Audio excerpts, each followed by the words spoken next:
ಮಹಾಲಕ್ಷ್ಮಿ ಚಾನಲ್ಗೆ ಸ್ವಾಗತ ಸುಸ್ವಾಗತ. ಏನ್ರಿ ನೀವು ಓನ್ಲಿ ಎಗ್ಗು ಮತ್ತು ಚಿಕನ್ ರೆಸಿಪಿನ ತೋರಿಸ್ತಾ ಇದ್ದೀರಾ ಅಂತ ನೀವು ತಿಳ್ಕೊಬಹುದು. ಶ್ರಾವಣದಲ್ಲಿ ನಾವು ಈ ಥರ ನಾನ್ ವೆಜ್ ಮಾಡೋದಿಲ್ಲ, ಹಾಗಾಗಿ ಇವಾಗಲೇ ಜಾಸ್ತಿ ಮಾಡ್ತಾ ಇದ್ದೀವಿ. ಈ ಥರ ಪಾಲಕ್ ಸೊಪ್ಪು ಹಾಕಿರುವಂಥ ಚಿಕನ್ ಗ್ರೇವಿನ ಒಂದು ಸಲ ನೀವು ಖಂಡಿತ ಟ್ರೈ ಮಾಡಿ. ಬನ್ನಿ ಇದನ್ನ ಯಾವ ಥರ ಮಾಡೋದು ಅಂತ ನೋಡೋಣ. 1 kg ಚಿಕನ್ಗೆ 2 ಕಟ್ ಪಾಲಕ್ ಸೊಪ್ಪು ಬೇಕಾಗುತ್ತೆ. ಇದನ್ನು ತೊಳೆದು ಕ್ಲೀನಾಗಿ ಇಟ್ಕೊಳ್ಳಿ.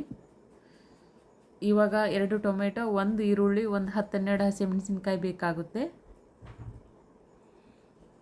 ಇದನ್ನು ಫ್ರೈ ಮಾಡಬೇಕಾಗುತ್ತೆ. ಫ್ರೈ ಮಾಡಿ ಮಿಕ್ಸರ್ ಮಾಡ್ಕೊಳ್ಳೋಣ.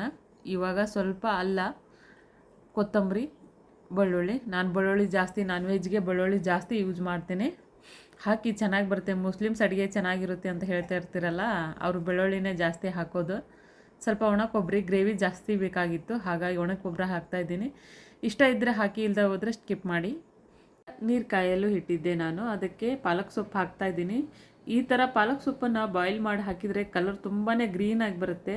ಡೈರೆಕ್ಟಾಗಿ ಎಣ್ಣೆಗೇನ ಹಾಕಿದರೆ ಕಲರ್ ಸ್ವಲ್ಪ ಡಲ್ ಆಗುತ್ತೆ. ಫುಲ್ಲು ಗ್ರೀನಿಸ್ ಆಗಬೇಕಂದ್ರೆ ಈ ಥರ ಬಾಯ್ಲ್ ಮಾಡಿನೇ ಈ ಸೊಪ್ಪುಗಳನ್ನು ಯೂಸ್ ಮಾಡಿ.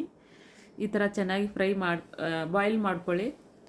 ಇದನ್ನೆಲ್ಲ ತೆಗೆದು ಎಲೆ ಮಾತ್ರ ಹಾಕಬೇಕು ಅಂತಾರೆ, ಆ ಥರ ಎಲ್ಲ ಹಾಕಕ್ಕೆ ಹೋಗ್ಬೇಡಿ. ಮತ್ತು ಅದರಲ್ಲಿ ಏನಿರುತ್ತೆ, ಹಾಗಾಗಿ ಸ್ವಲ್ಪ ಹಿಂದಿಲ್ ತೆಗೆದು ಹಾಕಿದರೆ ಸಾಕಾಗುತ್ತೆ. ಇಲ್ಲಿ ಟೊಮೆಟೊ, ಈರುಳ್ಳಿ ಮತ್ತು ಮೆಣಸಿನ್ಕಾಯಿನ ಫ್ರೈ ಮಾಡ್ತಾಯಿದ್ದೀನಿ ನಾನು. ಇಲ್ಲಿ ನೋಡಿ ಕಲರ್ ಯಾವ ಥರ ಬಂದಿತ್ತು ಇದು, ಆ ಬಾಯ್ಲ್ ಮಾಡಿದಂತಹ ಪಾಲಕದ್ದು. ಇವಾಗ ಎಣ್ಣೆ ಕಾಯಲ್ಲಿ ಇಟ್ಟಿದ್ದೆ, ಅದಕ್ಕೆ ಒಂದು 3 ಏಲಕ್ಕಿ, ಒಂದು 4 ಲವಂಗ ಹಾಕ್ತಾಯಿದ್ದೀನಿ. ಇವಾಗ ಚಿಕನ್ ತೊಳೆದಿಟ್ಟಿರುವಂತಹ ಚಿಕನ್ ಹಾಕಿ ಸ್ವಲ್ಪ ಫ್ರೈ ಮಾಡೋಣ. ಚಿಕನ್ನ ನೀಟಾಗಿ ತೊಳೆದು ಇಟ್ಕೊಳ್ಳಿ. ಸ್ವಲ್ಪ ಫ್ರೈ ಮಾಡೋಣ. ಜಾಸ್ತಿ ಹುರ್ಕೊಳ್ಳೋದಕ್ಕೆ ಹೋಗಬೇಡಿ. ನಾನು ಯಾವಾಗಲೂ ಹೇಳ್ತೀನಿ, ಚಿಕನ್ ಮಾಡುವಾಗ ಜಾಸ್ತಿ ಹುರಿಯೋದಕ್ಕೆ ಹೋಗಬೇಡಿ, ಗಟ್ಟಿ ಥರ ಬಂದ್ಬಿಡುತ್ತೆ. ಈ ಥರ ಸ್ಮೂತಾಗಿ ತುಂಬಾ ಟೇಸ್ಟಾಗಿ ಬಂದಿತ್ತು. ನನ್ನ ಈ ರೆಸಿಪಿಗಳು ಇಷ್ಟ ಆದರೆ ಲೈಕ್ ಆ್ಯಂಡ್ ಸಬ್ಸ್ಕ್ರೈಬ್ ಕೊಡೋದನ್ನು ಮಾತ್ರ ಮರಿಬೇಡಿ. ಇವಾಗ ನಾನು ಇದಕ್ಕೆ ರುಬ್ಬಿರುವಂತಹ ಅಲ್ಲ ಬೆಳ್ಳುಳ್ಳಿ ಪೇಸ್ಟ್ ಹಾಕ್ತಾಯಿದ್ದೀನಿ. ಸ್ವಲ್ಪ ಫ್ರೈ ಮಾಡ್ಕೊಳ್ಳೋಣ.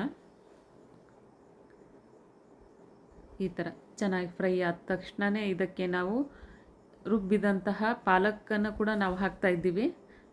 ಪಾಲಕ್ ಬಾಯ್ಲ್ ಮಾಡಿದ್ವಲ್ಲ, ಅದನ್ನು ಇವಾಗ ಸೇರಿಸ್ತಾ ಇದ್ದೀನಿ ನಾನು.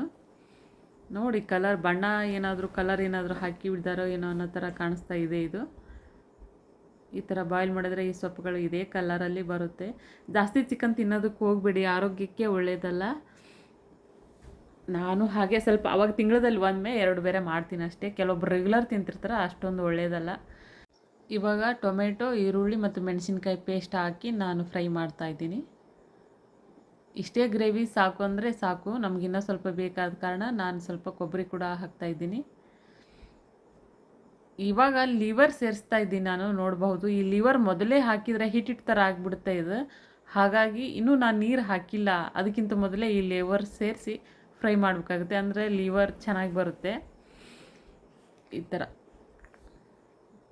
ಲಿವರ್ ಇವಾಗ ಕುದ್ದಿದೆ. ಇವಾಗ ಚಿಕನ್ ಮಸಾಲ ಸೇರಿಸ್ತಾ ಇದ್ದೀನಿ ನಾನು. ಕೊಬ್ಬರಿ ಕೂಡ ಹಾಕ್ತಾಯಿದ್ದೀನಿ. ಒಣ ಕೊಬ್ಬರಿಯನ್ನು ತುಂಬಾ ನುಣ್ಣಗೆ ರುಬ್ಬಿಟ್ಕೊಳ್ಳಿ. ಇವಾಗ ನೀರು ಸೇರಿಸ್ತಾ ಇದ್ದೀನಿ ನಾನು. ಆ ಒಂದು ಮಿಕ್ಸರ್ಗೆ ಹಾಕಿಬಿಟ್ಟು ಅದೇ ನೀರನ್ನೇ ಇದಕ್ಕೆ ಹಾಕ್ತಾಯಿದ್ದೀನಿ. ಸಿಕ್ಕಾಪಟ್ಟೆ ಟೇಸ್ಟು, ರುಚಿಯಾಗಿ ಬಂದಿತ್ತು. ನೀವು ಕೂಡ ಒಂದು ಸಲ ಟ್ರೈ ಮಾಡಿ. ಮಿಸ್ ಮಾಡ್ದಲೇ ಮಾಡಿ ಹೇಗಾಗಿತ್ತು ಅಂತ ನನಗೆ ಕಾಮೆಂಟ್ ಮಾಡೋದನ್ನು ಮಾತ್ರ ಮರಿಬೇಡಿ ನೀವು. ಈ ಒಂದು ಪಾಲಕ್ ಸೊಪ್ಪಲ್ಲಿ ಕಬ್ಬಿಣಾಂಶ ಹೆಚ್ಚಾಗಿರೋದ್ರಿಂದ ನಮ್ಮ ದೇಹಕ್ಕೆ ಒಳ್ಳೆ ಬೆನಿಫಿಟ್ಸ್ಗಳು ಸಿಗುತ್ತೆ, ಆರೋಗ್ಯಕರವಾದಂತಹ. ಕೊತ್ತಂಬರಿನ ಕೂಡ ನಾನಿಲ್ಲಿ ಸೇರಿಸ್ತಾ ಇದ್ದೀನಿ. ಇವಾಗ ಕೊತ್ತಂಬರಿ ಸೀಸನ್ ಆಗಿರೋದ್ರಿಂದ ತುಂಬಾ ಕೊತ್ತಂಬರಿ ಯೂಸ್ ಮಾಡ್ತಾಯಿದ್ದೀವಿ ನಮ್ಮ ಸೈಡ್ ನಾವೆಲ್ಲ. ನೋಡಿ ಈ ಥರ ರೆಡಿ ಆಗಿತ್ತಿದು. ಎಣ್ಣೆ ಮೇಲೆ ತೇಲ್ ಬರ್ತಾಯಿದೆ.